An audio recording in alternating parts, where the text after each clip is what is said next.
আসসালামু আলাইকুম। আমি ডাক্তার মোহাম্মদ সাইদুর রহমান।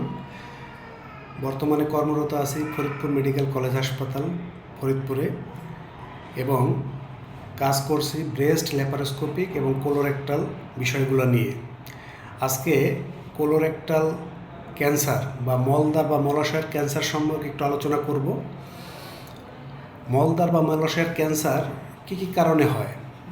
মোটা দাগে যদি আমরা বলতে চাই যে এটা আসলে কিছু জেনেটিক কারণেও হতে পারে, অর্থাৎ আপনার পিতৃপুরুষ থেকেও আপনার আসতে পারে।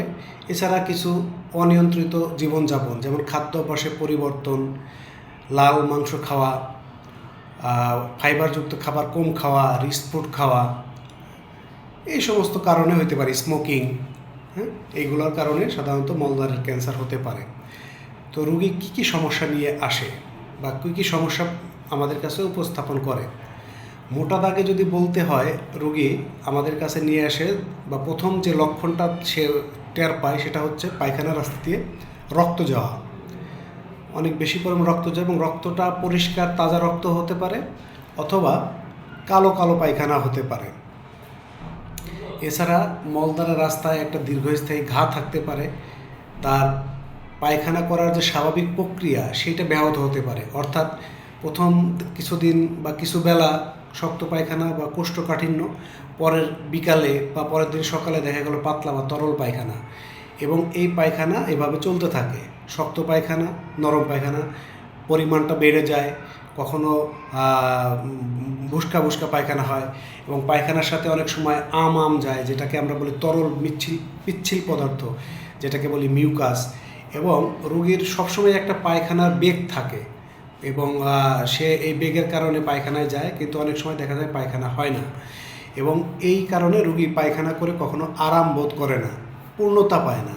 এছাড়া আরও কিছু সমস্যা হয়, যেমন এই মলদ্বার বা মলাশয়ের ক্যান্সারটা যদি আশেপাশে কিছু অংশ ধরে ফেলে বা নার্ভ ধরে ফেলে, বোনস ধরে ফেলে বা পেটের দিকে ছড়ায় যায়, সেই ক্ষেত্রে রোগী পেইন বা ব্যথা ফিল করতে পারে, প্রচুর পরিমাণে ব্যথা, অসহ্য ব্যথা, পেট ফুলে যেতে পারে, পেটে পানি জমে যেতে পারে, জন্ডিস ডেভেলপ করতে পারে এবং রোগীর খাবারে অরুচি হইতে পারে, রোগীর ওজন কমে যেতে পারে।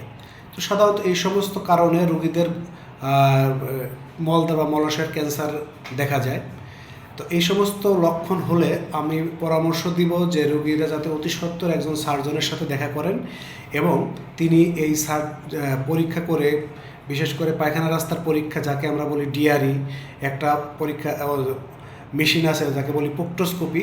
মলদ্বার বা মলাশয়ের ক্যান্সার থাকলে এর মাধ্যমে দেখা সম্ভব এবং এর মাধ্যমে বায়োপসি পরীক্ষা করে রোগটা নিশ্চিত হওয়া যায়। অনেক সময় আমাদের কোলোনোস্কোপি করেও এইটার সাহায্য নেওয়া যেতে পারে যে এই ক্যান্সারটা কোথায় আছে, কত দূরে আছে এবং আর কোনো ক্যান্সার আছে কি না। সম্মানিত দর্শক মণ্ডলী, আমার এই ভিডিওগুলা মূলত করা হচ্ছে রোগীদের সচেতন করার জন্য।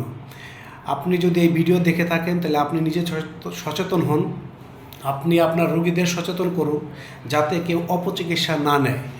এই মলদ্বারের ক্যান্সারগুলো শুরুতে ধরা পড়লে চিকিৎসা করা সহজ, কিন্তু যদি অ্যাডভান্স স্টেজে আসে তাহলে চিকিৎসা করাটা অনেক কষ্টকর এবং রোগী ধুকে ধুকে মারা যায় এবং খুব কষ্টকরভাবে মারা যায়।